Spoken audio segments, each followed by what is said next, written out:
যখন ঢাকা বিশ্ববিদ্যালয় এবং জাহাঙ্গীরনগর বিশ্ববিদ্যালয়ের মতো একটা সচেতন মহলের সৃষ্টি হয়, সেটা আমাদের জন্য অনেক বেশি লজ্জার। সেই নতুন বাংলাদেশও আমরা দেখতে পেয়েছি ঢাকা বিশ্ববিদ্যালয়ের চাপাচ্ছলের ঘটনা।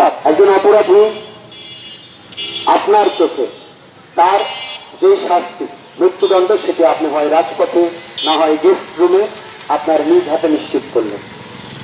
এই ধরনের অমানবিক পরিস্থিতি যখন ঢাকা বিশ্ববিদ্যালয় এবং জাহাঙ্গীরনগর বিশ্ববিদ্যালয়ের মতো একটা সচেতন মহলের সৃষ্টি হয়, সেটা আমাদের জন্য অনেক বেশি লজ্জার।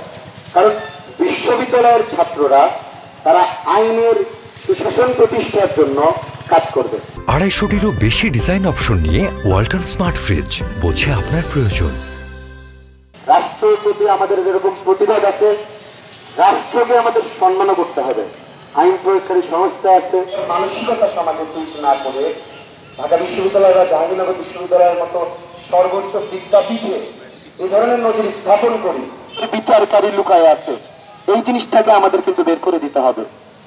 আমরা যতক্ষণ পর্যন্ত না ব্যক্তি পর্যায় থেকে এই যে কনসেপ্ট থেকে বের না হয়ে আসবো, ততক্ষণ পর্যন্ত কিন্তু এই পরিবর্তনটা আসবে না। আমাদের সবারই ক্ষোভ আছে। আমরা একজন ধর্ষককে, আমরা একজন অবিবেচককে বা একজন খুনিকে, সবারই তাদের প্রতি রাগ আছে। চলতে থাকে তাহলে সমাজে বিশৃঙ্খলা সৃষ্টি হবে। অনেক নিরাপরাধ মানুষকে আমরা দেখছি অতীতে বিভিন্ন ট্যাগিং এর মাধ্যমে নিপীড়ন নির্যাতন করা হতো।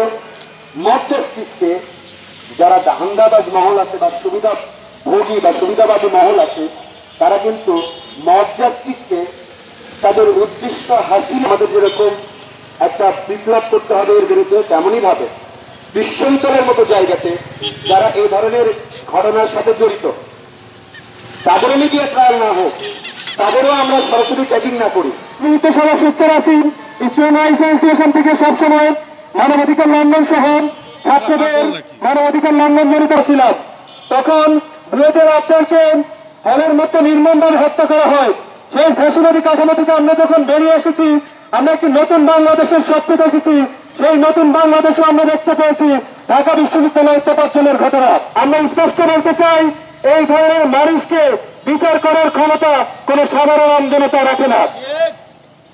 মানুষকে বিচার করার ক্ষমতার জন্য এই দেশে আইন আছে, আদালত আছে এবং আইন তার বিচার করবে। আমরা স্পষ্ট ভাষায় বলতে চাই, কেউ আর কোন অবস্থাতেই বাংলাদেশে মব জাস্টিসের মতো ভিন্ন ঘটনার চেষ্টা করে।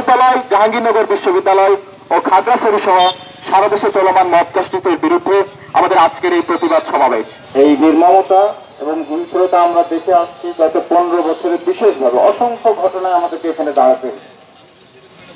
আমরা এখানে দাঁড়িয়েছিলাম, সারা দেশ কেঁদেছিল। বিশেষ একটা ঘটনায় আবরারকে যেভাবে নির্যাতন করে সারা রাত ধরে, আবরারের কি ছিল সারা বিশ্ব সেটা জেনে গেছে। সেই ঘটনা যেমন ভাবে সারা দেশকে কাঁদিয়েছিল, আজকে তোফাজ্জলের ঘটনাটা সেইভাবেই কাঁদাচ্ছে।